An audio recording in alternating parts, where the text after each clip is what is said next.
This is me. My name's Ben Saunders. I specialise in dragging heavy things around cold places. On May the 11th last year, I stood alone at the North Geographic Pole. I was the only human being in an area 1.5 times the size of America, 5,500 square miles. More than 2,000 people have climbed Everest. 12 people have stood on the moon. Including me, only 4 people have skied solo to the North Pole. And I think the reason for that... Thank you. I think the reason for that is that it's as Chris said, bonkers. It's a journey that is right at the limit of human capability. I skied the equivalent of 31 marathons back-to-back, 800 miles in 10 weeks, and I was dragging all the food I needed, the supplies, the equipment, sleeping bag, 1 change of underwear, everything I needed for nearly 3 months. What I'm going to try and do today, in the 16 and a bit minutes I've got left, is try and answer 3 questions. The first one is, why?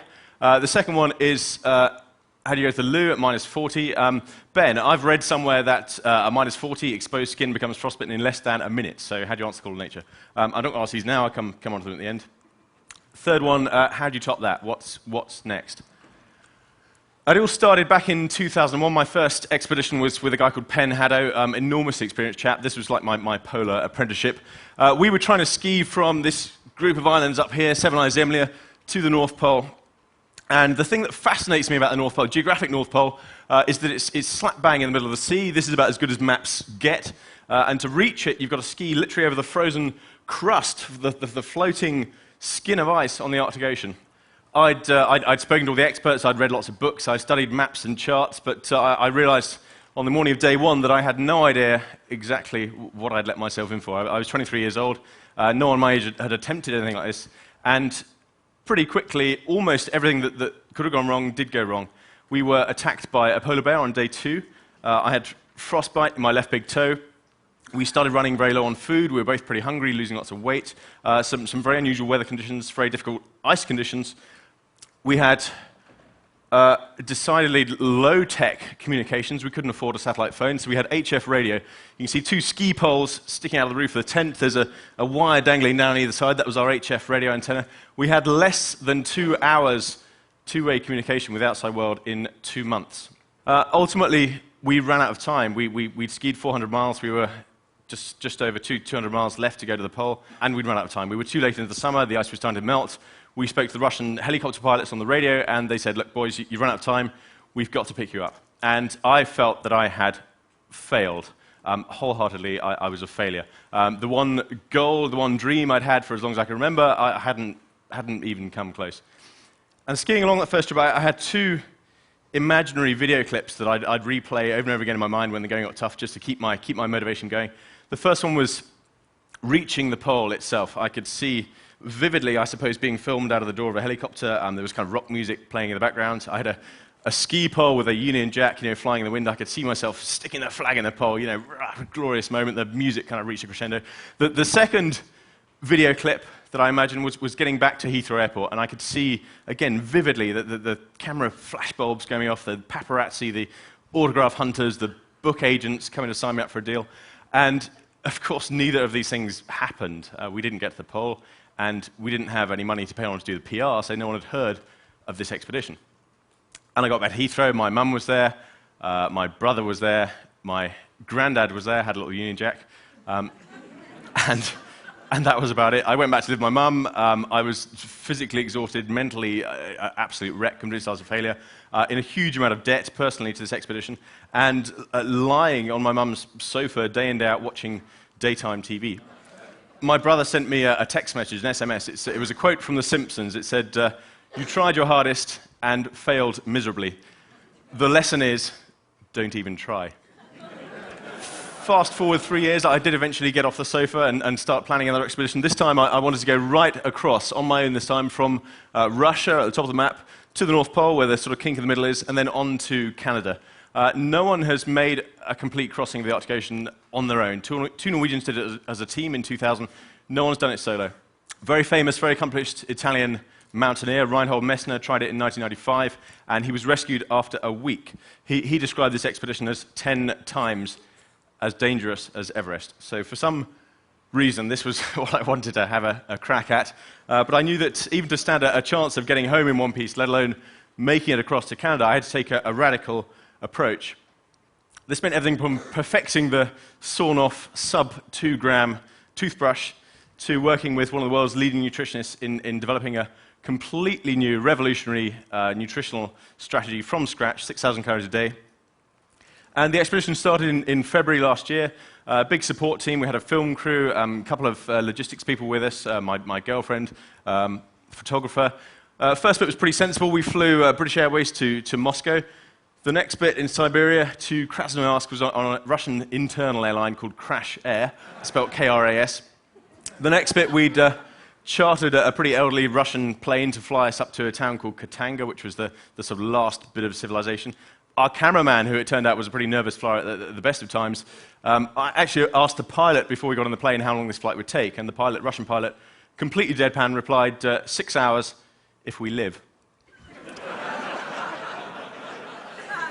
We got to Katanga. I think the joke is that Katanga isn't the end of the world, but you can see it from there. It was supposed to be an overnight stay. We were stuck there for 10 days. There was a kind of vodka-fueled pay dispute between the helicopter pilots and the people that owned the helicopters, so we were stuck. We couldn't move. Finally, morning of day 11, we got the all clear, loaded up the helicopters, 2 helicopters flying in tandem, dropped me off on the edge of the pack ice. We had a frantic sort of 45 minutes of filming, photography while the helicopter was still there. I did an interview on satellite phone, and then everyone else climbed back into the helicopter. Wham, door closed, and I was alone. And I don't know if words will ever quite do that moment justice. All I could think about was running back up to the door, banging on the door, and saying, "Look, guys, I haven't quite thought this through."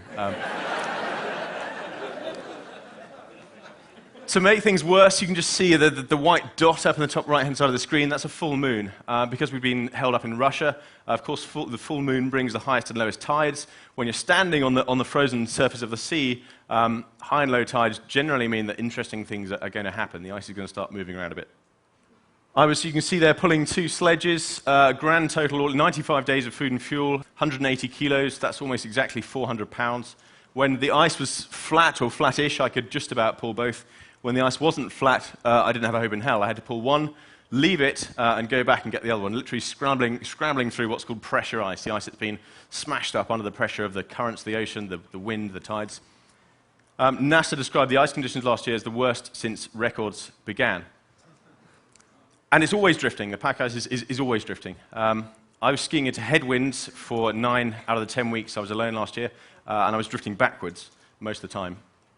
My record was minus 2.5 miles. I got up in the morning, took the tent down, skied north for 7.5 hours, put the tent up, and I was 2.5 miles further back than when I'd started. I literally couldn't keep up with the drift of the ice. So it's day 22, lying in the tent, getting ready to go. The weather is just appalling. I drifted back about 5 miles in the last night. Later in the expedition, the problem was no longer the ice, it was a lack of ice, open water. I knew this was happening, I knew the Arctic was warming, I knew there's more open water, and had a secret weapon up my sleeve. This was my little bit of biomimicry. Polar bears on the Arctic Ocean move in dead straight lines. If they come to water, they'll climb in, swim across it. So we had a dry suit developed. I worked with a team in Norway, based on a sort of survival suit, I suppose, that helicopter pilots would wear, that I could climb into. It would go on over my boots, over my mittens. It would pull up around my face and seal pretty tightly around my face. And this meant I could ski over very thin ice, and if I fell through, it wasn't the end of the world. It also meant if the worst came to the worst, I could actually jump in, swim across, and drag the sledge over after me. Some pretty radical technology, a radical approach, but it worked perfectly. Another exciting thing we did last year was with communications technology. In 1912, Shackleton's endurance expedition, there was one of his crew, a guy called Thomas Ord-Lees. He said, the explorers of 2012, if there is anything left to explore, will no doubt carry pocket wireless telephones fitted with wireless telescopes. Well, Ord-Lees guessed wrong by about 8 years. This was my pocket wireless telephone, Iridium satellite phone. The wireless telescope was a digital camera I had tucked in my pocket, and every single day of the 72 days I was alone in the ice, I was blogging live from my tent, sending back a little diary piece, sending back information on the distance I'd covered, the ice conditions, the temperature, and daily photo. Remember, 2001, we had less than 2 hours radio contact with the outside world. Last year, blogging live from an expedition that's been described as 10 times as dangerous as Everest. It wasn't all high-tech. This is navigating in what's called a whiteout, when you get lots of mist, low cloud, the wind starts blowing the snow up. You can't see an awful lot.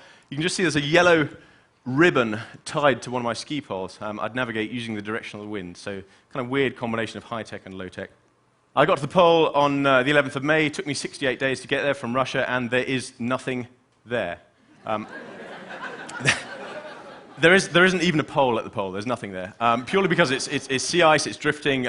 Stick a flag there, leave it there. Pretty soon it'll drift off, usually towards Canada and Greenland. I knew this, but I was expecting something.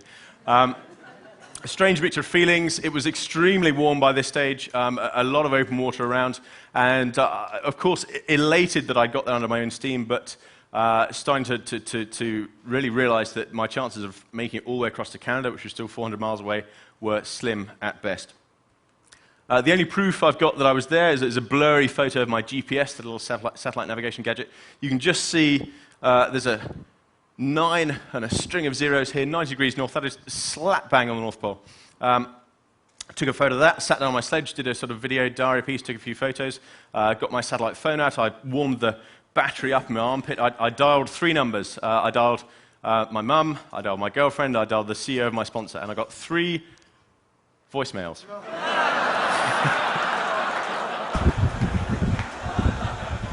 90.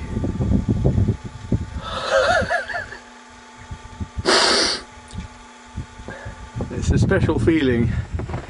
The entire planet is rotating beneath my feet. The whole world underneath me. I finally got through with my mum. She was at the queue of the supermarket. She started crying. She asked me to call her back. I skied on for a week past the pole. I wanted to get as close to Canada as I could before conditions just got too dangerous to continue. This was the last day I had on the ice. When I spoke to my project management team, they said, look, Ben, conditions are getting too dangerous. There are huge areas of open water just south of your position. We'd like to pick you up. Ben, could you please look for an airstrip? This was the view outside my tent when I had this fateful phone call. I'd never tried to build an airstrip before. Tony, the expedition manager, he said, look, Ben, you've got to find 500 meters of flat, thick, safe ice. The only bit of ice I could find, it took me 36 hours of skiing around trying to find an airstrip, was exactly 473 meters. I could measure it with my skis. I didn't tell Tony that. I didn't tell the pilots that. I thought it'll have to do.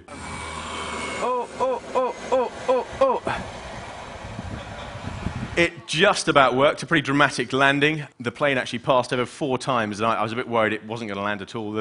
The pilot I knew was called Troy. I was expecting someone called Troy that did this for a living to be a pretty tough kind of guy. I was bawling my eyes out by the time the plane landed, a pretty emotional moment. So I thought, I've got to compose myself for Troy. I'm supposed to be the roughy-tufty explorer type. The plane taxied up to where I was standing, the door opened, this guy jumped out. He's about that tall. He said, hi, my name's Troy. The co-pilot was a lady called Monica. She was sat there in a sort of hand-knitted jumper. They were the least macho people I've ever met, but they made my day. Troy was smoking a cigarette on the ice. We took a few photos. He climbed up the ladder. He said, just get in the back. He threw his cigarette out as he got in the front. I climbed in the back. Taxied up and down the runway a few times just to flatten it out a bit. And he said, right, I'm gonna give it a go. And I've now learned that this is standard practice, but it had me worried at the time. He put his hand on the throttle. You can see the control for the engines is actually on the roof of the cockpit. It's that little bar there. He put his hand on the throttle. Monica very gently put her hand sort of on top of his. I thought, God, here we go. This is all or nothing.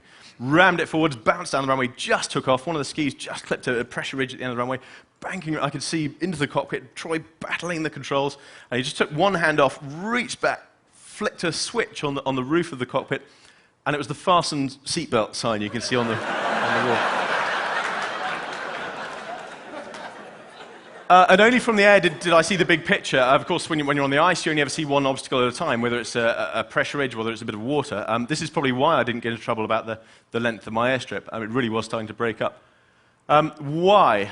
I'm not an explorer in the traditional sense. I'm not skiing along drawing maps. Everyone knows where the North Pole is. At the South Pole, there's a big scientific base, there's an airstrip, there's a cafe, and there's a tourist shop. For me, this is about exploring human limits, about exploring the limits of physiology, of psychology, and of technology. They're the things that excite me. And it's also about potential. On a personal level, this for me is a chance to explore the limits, really push the limits of my own potential, see how far they stretch.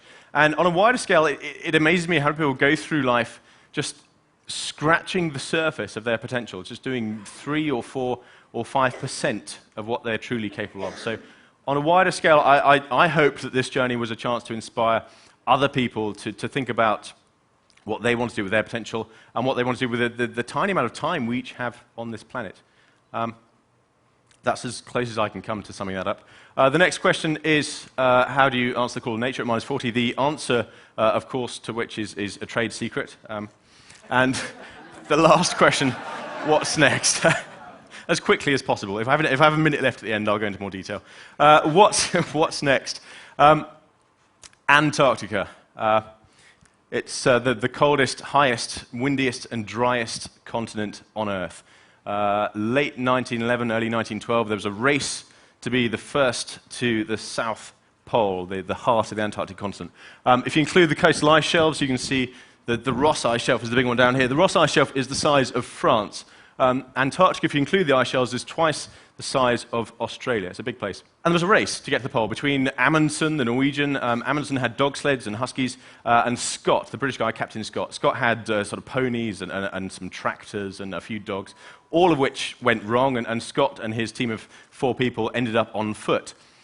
They got to the pole late January 1912 to find a Norwegian flag already there. There was a tent, a letter to the Norwegian king, and they turned around, headed back to the coast, and all 5 of them died on the return journey. Since then, no one has ever skied. This was 93 years ago. Since then, no one has ever skied from the coast of Antarctica to the pole and back. Every South Pole expedition you may have heard about is either flown out from the pole or has used vehicles or dogs or kites to do some kind of crossing. No one's ever made a return journey. So that's the plan. 2 of us doing it. That's pretty much it. One final thought before I get to the toilet bit is I have and I meant to scan this and I've forgotten, but I have a school report. I was 13 years old and it's framed above my desk at home. It says, Ben lacks sufficient impetus to achieve anything worthwhile.